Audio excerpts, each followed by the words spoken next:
There is a photograph of her that intelligence historians return to again and again. She is laughing. She is 22 years old, dark-haired, radiantly alive, and she is holding a baby girl named Tonya on her knee. 6 months after that photograph was taken, Violette Szabo would parachute into occupied France for the second time. She would fight a running gun battle against a crack SS unit in a wheat field and refuse to give up a single name. She would be executed at the Ravensbrück concentration camp on a February morning in 1945. She was 23 years old. The men who trained her said she was one of the finest shots they had ever seen. The women who were imprisoned with her said she smuggled food to those too weak to stand. The SS officer who arrested her reportedly told a colleague afterward that he had never encountered anyone like her. And yet for decades after the war ended, you could walk through most of Britain without hearing her name. The George Cross sat in a box. The story faded. Her daughter Tonya grew up without a mother, without a father, learning the truth in fragments and whispers, piecing together a biography of sacrifice from documents and strangers.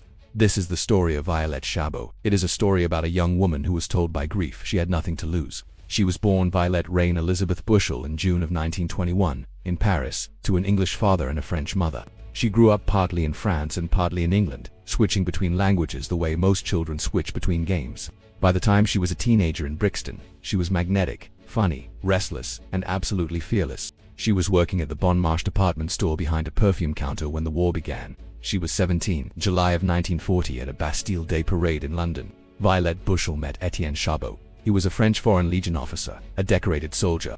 They married in August of 1940. Weeks after they met, Étienne was deployed back to the fighting almost immediately. Violette was left in London, pregnant with their daughter. Tonya Szabo was born in June of 1942. Her father never held her. Étienne Szabo was killed at the Battle of El Alamein in October of 1942. Violette received the notification in London. She was 21, a widow with a 4-month-old daughter, and she was furious.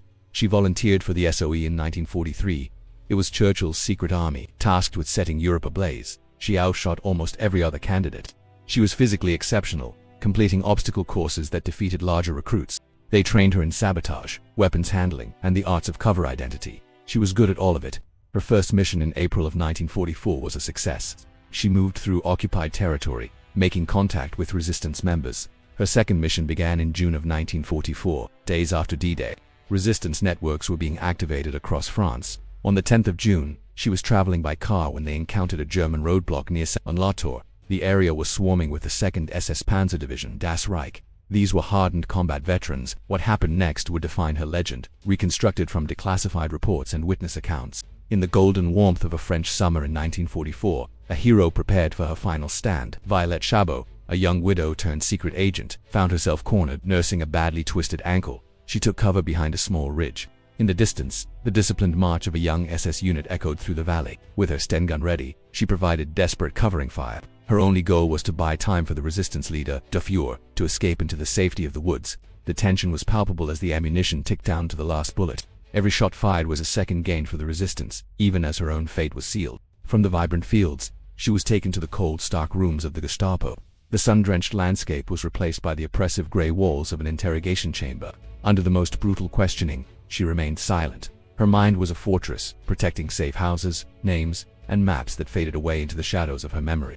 Even within the gloom of Friends prison, fellow prisoners spoke of her as a beacon of calm. She was a light that the darkness of occupied France could not extinguish. The journey then led to the brutal winter of Ravensbrück concentration camp. Here, the designed cruelty of the regime was laid bare in the biting German wind. Women in thin, striped uniforms labored in the freezing snow. In this place of despair, Violette refused to let her spirit be broken by the cold or the hunger. She was seen sharing precious fragments of bread and offering quiet words of encouragement to her sisters in arms, Denise Bloch and Lillian Rolfe, keeping hope alive. February 1945. As the war's end drew near, the air grew heavy with a somber finality. Violette and her comrades were led from their cells one last time. A final look at the winter sky, a deep breath of the freezing air. The war would end just 3 months later, but for Violette the mission was complete. In London, the cost of freedom was felt in a quiet garden.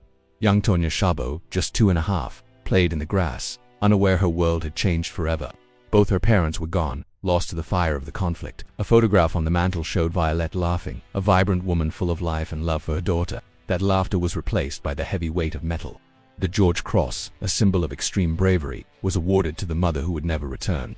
Today, her legacy lives on in the Violette Szabo Museum in Wormelo. Letters, personal weapons and artifacts tell the story of a life lived with extraordinary purpose. Her story even reached the silver screen, inspiring generations. We reflect on her tactical bravery and her calculated choice to fight for a world her daughter could safely inhabit. Her training assessments described her with qualities impossible to teach. She was the small, dark-haired woman who outshot the range and outbraved the darkness. The name Violette Szabo remains etched in history, a testament to the indomitable human spirit. Her sacrifice ensured the light would return to the world she loved.